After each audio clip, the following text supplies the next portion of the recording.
There's a RAND report, actually. This is a 2006 report called Meeting Funder Compliance.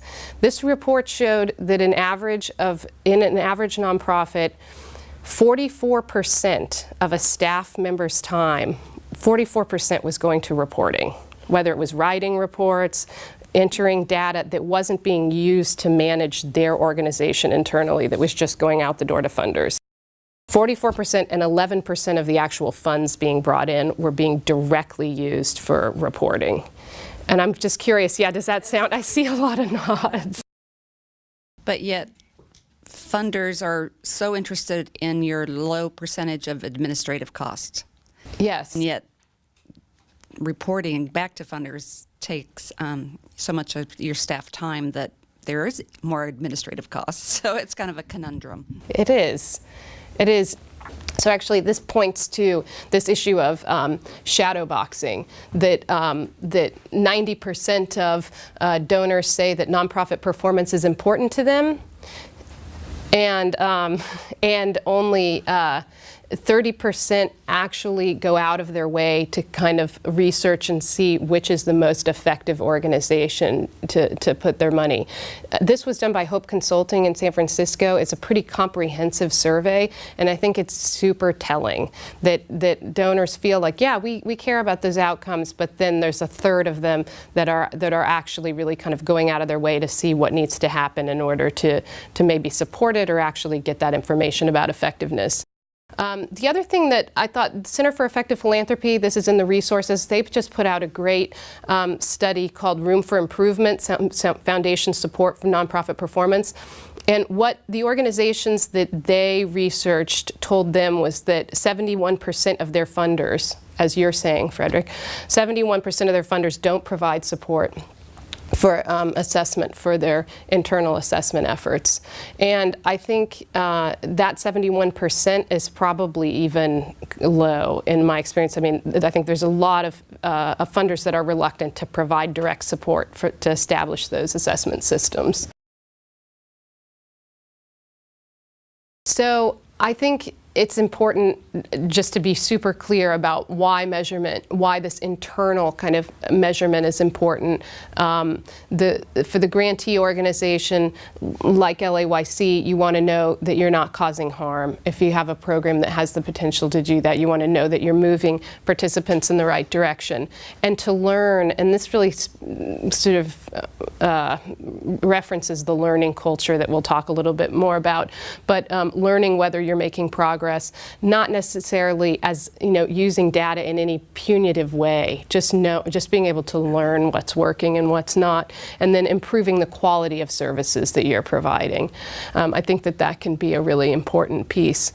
And to a funding organization, obviously ensuring that the message is leading to the funding is leading to positive change and making more informed funding decisions. And you may get into this further down, but I keep thinking about that statistic you showed about how the high number of funders want to request for impact results shown to them, but yet only, I guess, 30% or something. Why is that? What did you find out, or is that later coming? I mean, is it because we're not providing it to them as nonprofits, they forget that they've asked for it, or why is it that number they're so different between the two?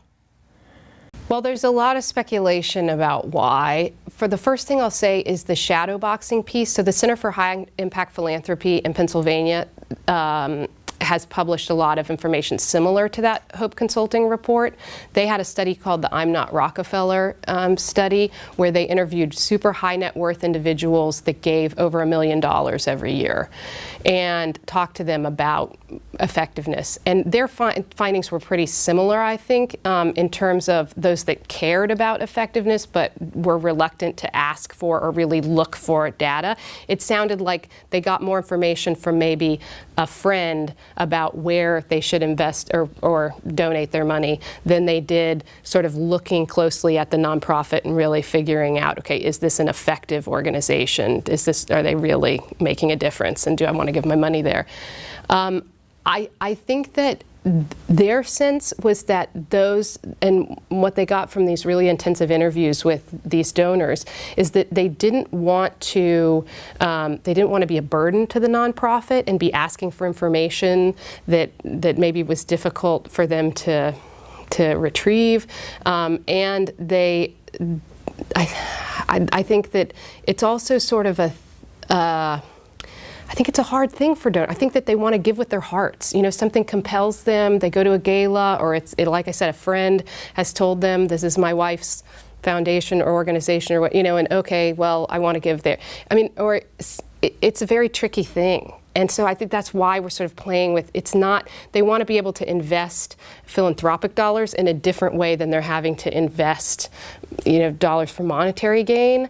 And so I think that also sort of keeps things a little difficult, where we're asking them to, in this one place where they're able to just give, you know, with their hearts, to think monetarily, you know, about what's a good strategic investment socially. Related to that, maybe it's just more incumbent upon the nonprofit sector to provide that information without having to be asked for it. So not only are we financially stable, and we can show this in our annual report posted on a website, but here's the impact that we're having. Here are succinct goals and how we're measuring against those goals. Yeah. So we can proactively put that out there and make it a better, an easier decision for the potential funders. I think that's, I think, right, just because they're not asking for that information doesn't mean that they don't really want it.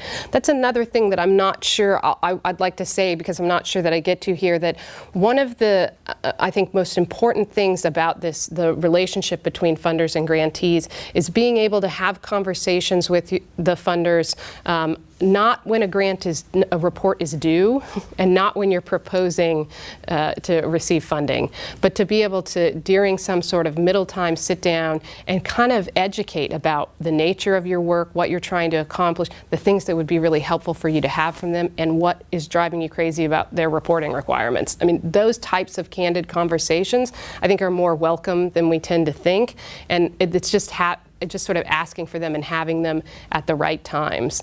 I think that level of transparency, I'll tell you, it's something I still struggle with the funders that we have for the film. It's something that I really struggled with as an executive director of a nonprofit.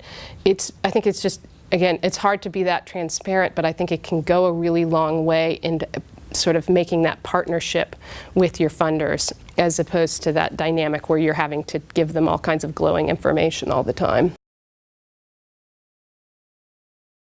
So I would like to just take a moment to say that I think as social service nonprofits, we have to give ourselves permission to fail. We have to have the freedom to fall short. The goals that we set, and increasingly to attract funders, and I think for funders for their boards and their donors, we're promising the moon.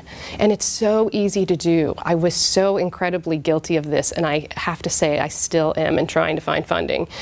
I think keeping the goals very clear and very honest and transparent in how far you're getting, and knowing that it's safe to fall short, and that we're probably going to fall short. When you're trying to create change in a community, change in people's lives that's significant, behavior change. I mean, these are things, think how hard it is to lose 10 pounds or something. If you've tried to lose weight, like, it's just to manage yourself in that change, but to try to do that for a group of people. I mean, the odds that we're going to really have some amazing impact are slim, and that's okay. I think we're all in this to help people and to just try to find out what works to help them as well, and that's the piece of it.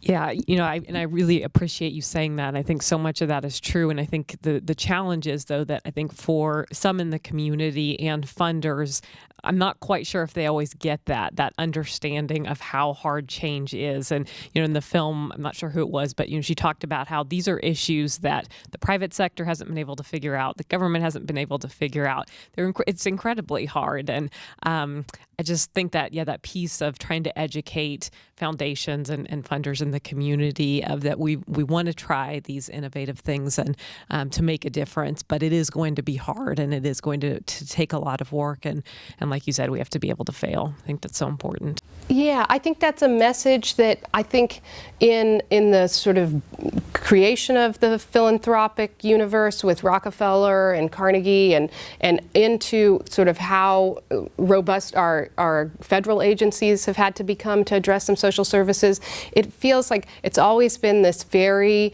needed to be kind of this super altruistic, but also it's sort of shiny world of what's going to be created with social service, and that we lose that, just real honesty about it's so hard, and it takes a tremendous amount of resources to make any of that change. Yeah, Frederick. And I don't know that we are necessarily scared of accountability. The problem is, who are we accountable to? Are we accountable to the community? Are we accountable to funders? And I think that this is a very big issue in our field. Most of us always strive to improve performance and are in this field because we do believe in change. I'm not sure that accountability to funders is what drives the change.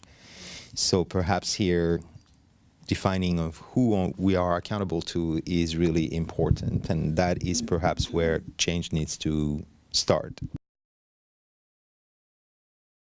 Because you're accountable to your bosses, your board, the funders, the community, your clients, hopefully first and foremost. And that's really kind of the key point that we'll come back around to.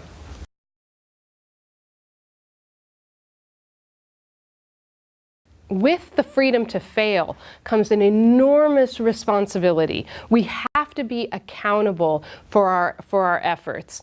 And so while it's okay to fall short of our goals, we need to be able to learn why we're falling short, right? That's the most important thing, that we're learning what's not working. We're learning what's working about what we're doing, what's not working, so that we can get further, we can get closer to that desired outcome as we learn from why we're falling short of the actual outcome.